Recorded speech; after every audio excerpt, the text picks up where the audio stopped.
Zee 24 तास एक पाऊल पुढे। कसाबच्या फाशीसाठी सुरक्षेच्या कारणास्तव गुप्तता पाळणं आवश्यक असल्याचं मत गृहमंत्री आर पाटील यांनी कसाबच्या फाशीनंतर व्यक्त केलं। ऑपरेशन एक्स बाबत गृहमंत्री आर पाटील यांच्याशी संवाद साधला आमचे प्रतिनिधी दीपक भातुस यांनी। मुंबईवर हल्ला करणाऱ्या कसाबला आज सकाळी 7:30 वाजता फाशी देण्यात आली। गेले काही दिवस गृहमंत्री आर पाटील स्वतः या सगळ्या ऑपरेशनवर लक्ष ठेवून होते।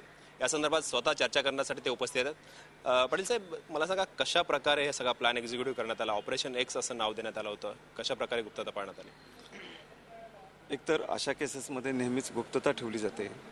कोणत्याही पद्धतीचा अडथळा येऊ नये यासाठी दक्षता घ्याव्या लागतात। 8 नोव्हेंबरला सेंट्रल गव्हर्नमेंटनी मर्सी पिटिशन फेटाळल्यानंतर पुढच्या कार्यवाहीला सुरुवात झाली। ज्यावेळी सेंट्रल गव्हर्नमेंटनी राष्ट्रपती महोदयांनी मर्सी पिटिशन फेटाळलं आणि राज्य सरकारला कळवलं, त्यानंतर यामध्ये गुप्तता कशी ठेवायची, कोर्टामध्ये निश्चित केलेल्या तारखेप्रमाणे फाशी कधी आणि कुठं द्यायची याचे सगळे निर्णय वरिष्ठ स्तरावर घेण्यात आले।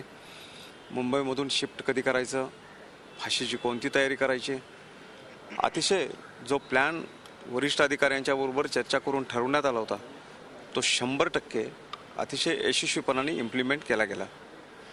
आपल्या राज्यामध्ये फाशी एक्झिक्यूट करण्यासाठी म्हणजे फाशीची शिक्षा देण्यासाठी 2 जेलमध्ये सुविधा आहेत, एक नागपूर आणि दुसरं पुणे।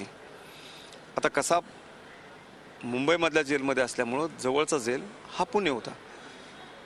आता बराच काळ त्याला मुंबईमध्ये ठेवलेला असल्यामुळं त्याला पुण्याला शिफ्ट करणं आवश्यक होतं।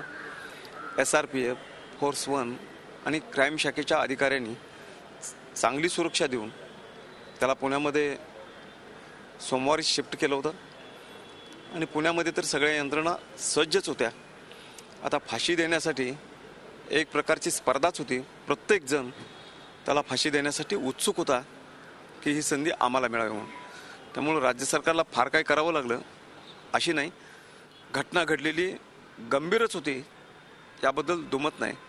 पण त्याचवेळी पोलीस दलामध्ये आपलं कर्तव्य पार पाडत असताना जीवाची बाजी लावणारे लोकसुद्धा होते, ही गोष्ट जनतेसमोर पुढे आलेली आहे। धन्यवाद झी 24 तासला वेळ दिल्याबद्दल।